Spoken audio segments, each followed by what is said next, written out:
चलिए बच्चों, आज हम लोग क्लास 12 मैथ का एक चैप्टर है, बहुत टफ चैप्टर लोग मानते हैं इसको। आज हम इसको स्टार्ट करते हैं, शुरू करते हैं। क्लास 12 मैथ में संबंध एवं फलन, रिलेशन एंड फंक्शन। बच्चों, संबंध और रिलेशन फंक्शन बहुत इंपॉर्टेंट चैप्टर है। इसमें एक आता है इनवर्स, ट्रिग्नोमेट्री है, मतलब पैथ्रोन वाला चैप्टर। दोनों मिलाकर के 10 से 15 नंबर आपको बोर्ड एग्जाम पूछता है। आज हम लोग इसमें संबंध और फलन के बारे में डिस्कस करेंगे और साथ साथ में ये भी डिस्कस करेंगे हम लोग ये क्या चीज होती है।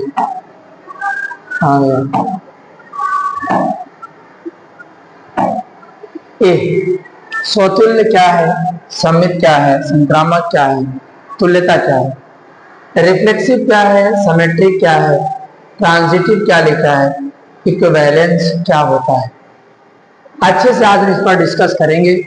सबसे पहले नंबर हम लोग जान लेते हैं जो हमारा चैप्टर 1 है, 1.1 संबंध है। क्या है भाई, हमारा जो चैप्टर है वो हमको बताता है संबंध के बारे में। आज हमें पढ़ना है रिलेशन। क्या पढ़ना है बच्चों? आज हमको पढ़ना है संबंध। संबंध को अच्छे सीखेंगे। आज ये चैप्टर का मैं इंट्रो कर रहा हूँ, इंट्रोडक्शन आपको बताऊंगा, इंट्रो दे रहा हूँ, इसका मैं परिचय दे रहा हूँ। पहले इसके बारे में आप पढ़ेंगे, समझेंगे, तब बात होगी। सबसे इम्पोर्टेंट है कि संबंध क्या है। जैसे हमारे आपके भाई बहन में एक संबंध होता है, माँ बाप में एक संबंध होता है, और बेटे मतलब पुत्र और पिता में क्या संबंध है, उनका संबंध पुत्र और पिता का संबंध है। भाई और बहन, भाई बहन का संबंध है। ऐसे सभी संबंध आपको बताया गया है। लेकिन आज मैथ में उस संबंध को डिजिट में हम समझेंगे। संबंध क्या होता है, जैसे सपोज दैट हमारे पास दो वैल्यू है। मान लीजिए ए भी रियल नंबर है, ए भी आपके रियल नंबर है। संबंध में क्या कहानी, 1 2 3 है, 0 भी है, माइनस भी होता है, -1 -2 1 2 3। अब हमको बताना है अगर 1 का संबंध 1 से है, 2 का संबंध 2 से है, -3 का संबंध -3 से है, तो कौन सा संबंध बताया जाएगा?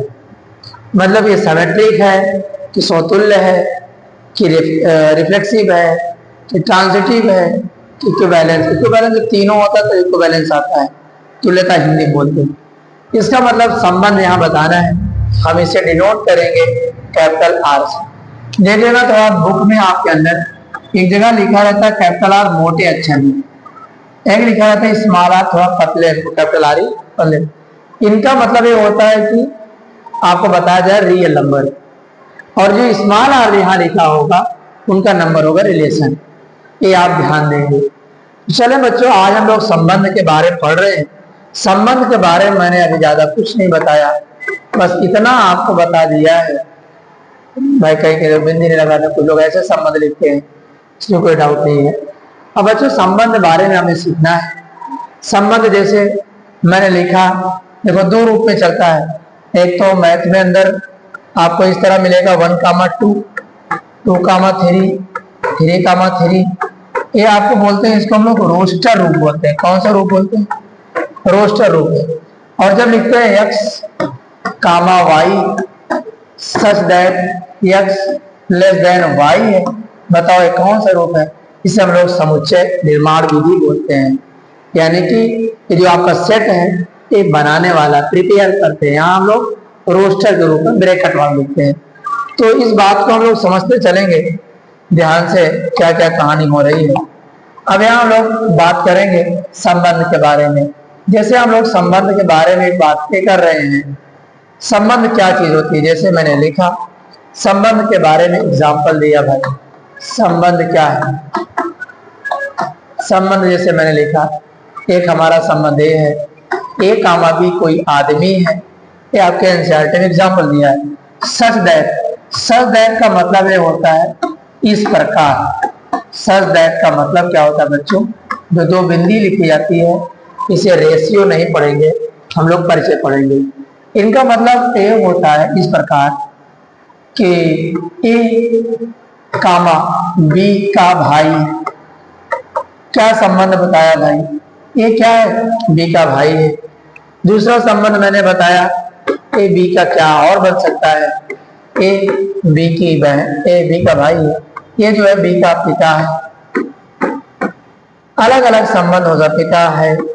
यहाँ हम एक काम कर लेते ए बी लेंगे बच्चों का, एक बार ए बी क्या हो गया, मैं यहाँ ले लेता हूँ x comma y, x comma y में शब्द है, एक्स जो है वाई की पत्नी है, ये आपका संबंध बताया जा रहा है।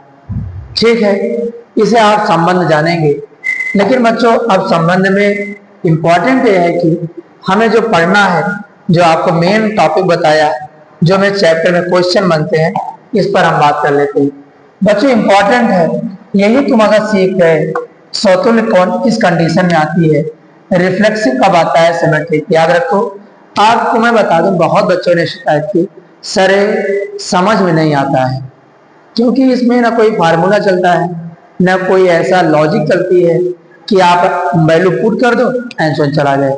ये थोड़ा समझ बूझ पर चैप्टर है, मतलब जितना आपके पास दिमाग होगा, डेवलप होगा, उतना आप इस चैप्टर को आसानी से समझ पाएंगे। इसलिए आपको इस बात को बहुत ध्यान देना है। इस आज मैंने इंट्रोडक्शन दिया है, कल भी इंट्रोडक्शन चलेगा और इसके बाद आपको मैं 1 बाय 1 क्वेश्चन लगाऊंगा। फिर मुझे कमेंट बॉक्स में बताना हाँ सर कुछ आपने सही काम किया है, सबसे अलग किया है, मुझे जरूर बताना, क्योंकि आपको कमेंट का इंतजार रहता है, आपके कमेंट से मुझे मोटिवेट मिलता है। तो ठीक है, आप लोग लाइक भी करेंगे। अभी मैं थोड़ा आपको नया यूट्यूबर मतलब चैनल बनाया हूँ, मैं अभी प्रैक्टिस कर रहा हूँ। आप बताइए कि हाँ हम चल पाएंगे कि नहीं, इस दुनिया में पढ़ा पाएंगे कि नहीं। फिलहाल मेरा पढ़ाने का काफ़ी दिन का एक्सपीरियंस है, लेकिन चैनल में मैं फर्स्ट बार पढ़ा रहा हूँ, अभी कम ही लोग जुड़े हुए हैं। और आप लोग सहायता योगदान करते रहिए ताकि मैं आगे चल सकूँ। ठीक है, आज हम बात करते हैं बच्चों समतुल्य। मैंने जानबूझ के क्लास 12th में पहला चैप्टर शुरू किया है, वरना मैं चाहता था और भी चैप्टर थे, लेकिन मैंने स्टार्टिंग शुरू किया है ताकि बोर्ड जाने से पहले मेरे वीडियो को आप देख के जाएं। समतुल्य की कहानी क्या है, समतुल्य की मेन कहानी मैं बताता हूँ, जैसे सवाल में लगाना है। समतुल्य की कहानी में बताता है अगर कोई वैल्यू है वो हमारे बिलोंग करेंगे सेट में। मान लीजिए वो सेट ए है, आर है, एन है, जेड है। एन का मतलब नेचुरल नंबर, जेड का मतलब इंटीजर नंबर, मतलब पूर्णांक संख्या। मान लीजिए मैंने ए को ए दिया, अगर इनका संबंध ए कामा ए मिल जाता है, मतलब बिलोंग टू कैपिटल आर होता है, याद रखना ये समतुल्य कहा जाएगा। बच्चों सिमेट्रिक के लिए क्या कहा जाएगा, अगर मैंने लिखा A comma B belong to capital R लिखा, इसका लिखने का तरीका क्या है बच्चों, दूसरा अगर हमें ए कामा बी हमारे रिलेशन बन जाते हैं और बी कामा ए मिल जाता है बच्चों, ए आपका क्या कहलाएगा, ये आपका कहलाएगा सममित। इसे हम लोग कहेंगे सिमेट्रिक। क्या बोलेंगे बच्चों, इसे हम लोग बोलेंगे सिमेट्रिक। क्लियर है। अगर बच्चों संक्रामक बारे में पढ़ना है, संक्रामक थोड़ा सा लोगों से अलग है। संक्रामक कहता है कि देखो यहाँ मतलब कि यहाँ मैं लिखूंगा कैपिटल ए, सेट मैंने लिया है, सेट हमारा जो है समुच्चय जो है, यहाँ लिख भी देता हूँ, जो हमारा समुच्चय है, समुच्चय हमारा ए। अब यहाँ संक्रामक के लिए ध्यान से सुनो, संक्रामक के लिए बच्चों लिखूंगा A comma B comma C belong to capital A, set में बिलोंग किया। कैसे लिखा है ध्यान से देखो, A comma B belong to capital R, B comma C belongs to, देखो थोड़ा ई दिख रहा होगा, बिलोंग्स टू कैपिटल आर। लेकिन ए का संबंध सी से पता चल जाए तो बच्चों आपका क्या हो जाएगा, ए आपका संक्रामक आ जाएगा। जब हमें सममित भी हो गया, रिफ्लेक्सिव भी हो गया और ट्रांजिटिव हो गया, तीनों अगर आपके वैल्यू मिल गए बच्चों, तब जाके क्या हो जाता है, इक्विवेलेंस हो जाता है, तुल्यता हो जाता है। और बच्चों इसे हम लोग नेक्स्ट पेज पर और सीख लेते हैं। क्या सीखेंगे ध्यान सुनना, मैं फिर से दोबारा रिपीट कर रहा हूं बच्चों, समतुल्य कब मानेंगे, समतुल्य का मतलब रिफ्लेक्सिव कब होगा, समतुल्य कब होगा, रिफ्लेक्सिव कब होगा हमारा, यानी कि जब बच्चों हमारा ए कामा ए बिलोंग्स करेगा कैपिटल आर में, फॉर एग्जाम्पल देखना ध्यान से बच्चों, फॉर एग्जाम्पल की बात करूंगा, ध्यान सुना तब आप ज्यादा समझेंगे। ये स्वतुल्य कब होगा? जब हमारे वैल्यू में 1, 1, 2, 2, 3, 3 जब हमें इस प्रकार से मिलते जाएंगे, 4, 4 अगर हमारा रिलेशन बन जाता है बच्चों, याद रखना तुल्य के कैटेगरी में माना जाएगा। अब सममित के लिए कहानी आप फिर से सुन लो। देखो मैं वही बात बता रहा हूं जो मैं आपको क्वेश्चन में प्रूव करूंगा। अगर पहले से सीख जाएंगे, दिमाग में सेट कर लेंगे, आपको आसान हो जाएगा, वरना फिर समझ में आने वाली चीज नहीं है। सममित क्या होगा? यानी कि बच्चों सिमेट्रिक कब होगा? सिमेट्रिक कब कहा जाएगा?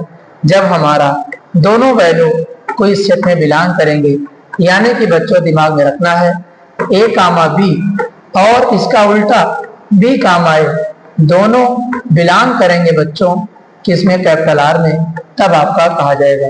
फॉर एग्जाम्पल बच्चों यहां देखो ध्यान से, आप एग्जाम्पल ध्यान से देखिए आप।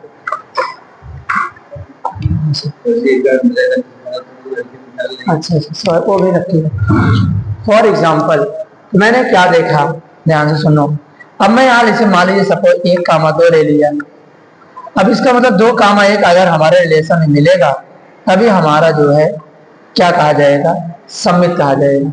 अगर ये संबंध आपके बनेंगे 1, 2, 2, 1 यानी जो हमारा रिलेशन होगा, अगर वैल्यू मिलेंगे 1, 2, 2, 1 इस तरह मिलेंगे तो अगर रिलेशन मिलेगा तो सममित होगा। ऐसा भी हो सकता है 1, 3 होगा और 3, 1 मिल जाएगा, तब का भी आपका जो है सममित कहलाएगा। मुझे बताओ दोनों चीजें क्लियर हुई? स्वतुल्य कब होगा? जब हमें 1, 1, 2, 2, 3, 3, 4, 4 मिलेगा तब हमारा स्वतुल्य होगा। सममित कब होगा? जब हमें 1, 2, 2, 1 या 1, 3, 3, 1 4, 1, 1, 4 ऐसा मिलता जाएगा, तब आपका सिमेट्रिक कहा जाएगा, सममित कहा जाएगा। लेकिन बच्चों अगर मान लीजिए ट्रांजिटिव अगर बताना है, अगर हमें क्या बताना है, याद रखो संक्रामक। संक्रामक हो या संक्रामक, ठीक है। ट्रांजिटिव क्या बताना है? ट्रांजिटिव के बारे में बात। ट्रांजिटिव हमारा यह कहता है अगर मान लो हमारे पास 3 वैल्यू है, अगर हमारे पास 3 वैल्यू है कैपिटल ए में मिले कोई सेट है, तो इसका मतलब कहता क्या है? ए कामा बी का संबंध होना चाहिए, बी का संबंध सी से होना चाहिए, लेकिन आंसर जो आएगा वो सी से आएगा, ए कामा सी। अगर ऐसी कहानी हमें बिलोंग करती है कैपिटल आर में, तो बच्चों आपका संबंध बताया जाएगा। मैं फिर से एग्जांपल दे रहा हूं बच्चों, एग्जांपल की बात कर लेता हूं। एग्जांपल मेरा क्या कहता है? जैसे मान लीजिए 1, 2 लिखा है, 2, 3 लिखना चाहिए, लेकिन 1 का संबंध अगर 3 में मिल जाएगा बच्चों, इसका मतलब ये है कि हमारा ट्रांजिटिव होता जाएगा। मुझे बताओ क्या आप ट्रांजिटिव सीख पाए कि नहीं सीख पाए? अगर ये नहीं मिलेगा, अगर इनका संबंध इसमें नहीं मिलेगा तो ट्रांजिटिव नहीं हो। अगर तीनों मिल जाएंगे बच्चों तो यहाँ आपका एक शब्द आ जाता है, तुल्यता आ जाएगा। इसका मतलब है इक्विवेलेंस हो जाएगा। क्लियर यहाँ तक है? अब मैं कोशिश करूंगा एक क्वेश्चन मैं आज ही इंट्रोडक्शन में दे दूंगा आप, ताकि अच्छी समझ जाए कि हाँ सर समझ में आया। चले हम लोग क्वेश्चन को थोड़ा नोट करके हम लिख लेते हैं, क्योंकि बुक मेरे पास अभी नहीं है। मैं एक क्वेश्चन मैं आपको लिख देता हूँ। मैं खुल रहा जी, देखिए मेरे पास कहाँ गया जी? पहला क्वेश्चन है, ये मेरे पास क्वेश्चन है, इंग्लिश में है। देखिए मैं आपको हिंदी में बता रहा हूँ। एक कोई रिलेशन है हमारे पास, क्या है भाई? एक मेरे पास रिलेशन है यानी संबंध दिया है कैपिटल आर इन द, हमारे सवाल में दिया है क्या सेट है? समुच्चय दिया है। देखो दोनों लिख दे रहा हूं मैं, समुच्चय हमारे पास है यानी कि सेट है। दोनों बच्चे सीखेंगे। आर मतलब रिलेशन दिया है, संबंध दिया है, क्योंकि मैंने लिख दिया। आगे लिखा है कि मेरा जो वैल्यू है, सेट दिया हमारे पास, कैपिटल ए का वैल्यू दिया है। एक क्वेश्चन नंबर 1 है, 1.1 है एक्सरसाइज, जो कि इसमें से पहला पार्ट में क्वेश्चन लिख रहा हूँ। लिखा है कैपिटल ए, ब्रैकेट के अंदर लिखा है 1, 2, 3, 4, डैश डैश 14 तक है। और कह रहा डिफाइन करना है, हमें पता करना है कि जो हमें रिलेशन दिया जा रहा है वो किस प्रकार है। ये खुद बता रहा है x, y है और हमारे पास सच दैट एक क्राइटेरिया है y = 0। मैंने एक क्वेश्चन लिखा इंट्रोडक्शन में, आज हम इसे चेक करेंगे। मुझे बताओ कि यह समतुल्य है कि नहीं है, और मुझे बताओ यह सममित है कि नहीं है, और मुझे ये बताओ यह संक्रामक है कि नहीं। ठीक है, संक्रामक है कि नहीं, यानी रिफ्लेक्सिव बताना है, आर से रिफ्लेक्सिव या सिमेट्री या ट्रांजिटिव, समझ जाएंगे। चले, अब ध्यान देना है सवाल को, कि नहीं है मैं आपको बोर्ड में बहुत लगा के टैलेंट दिखाऊंगा, बहुत ब्रिलियंट को लगा दिया, नहीं।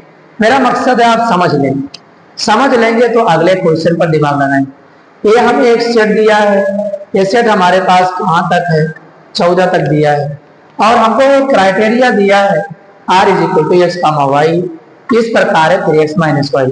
देखिए हम पहले एग्जाम्पल को समझेंगे, जैसे ध्यान से सुनोगे आप। क्या लिखा है 1, 2, 3, 4, 5, 6, 7, 8, 9, 10, 11, 12, 13, 14। यहाँ 1, 2, 3, 4, 5, 6, 7, 8, 9, 10, 11, 12, 13, 14 इतना दिया गया। ये दोनों सेट हैं, दोनों सेट दे दिया, और इनमें आपको संबंध बताना है। इन दोनों में वो संबंध हमें डायरेक्टली नहीं दिया, डायरेक्टली दिया होता ना हम डायरेक्टली उसको लिख लेते, लेकिन इसमें काम क्या कर दिया, हमें रिलेशन लिखना पड़ेगा, तब हम सवाल लगाएंगे। रिलेशन कैसा दिया है, हमें बनाया कि एक समान। याद रखो बच्चों, इसको हम लोग डोमेन बोलते हैं, इसे को डोमेन बोला करते हैं। क्या बोलते हैं, डोमेन, और एक को डोमेन है, यानी इसे हम लोग प्रांत बोलते हैं, इसे हम लोग सह प्रांत बोलते हैं। इसको भी जानते रहिएगा, इस पर हम अलग से चर्चा करेंगे। क्लियर है। बी की जो इस पर वैल्यू है, इनको कहा जाता है x, इनको कहा जाता है y। ध्यान से, इनके अंदर जो वैल्यू होते हैं वो x की वैल्यू है, और जो y की वैल्यू है। अब बच्चों रिलेशन बताना है। अब हम लोग क्या काम करेंगे, बैठना है। हाँ हाँ हाँ, चलिए।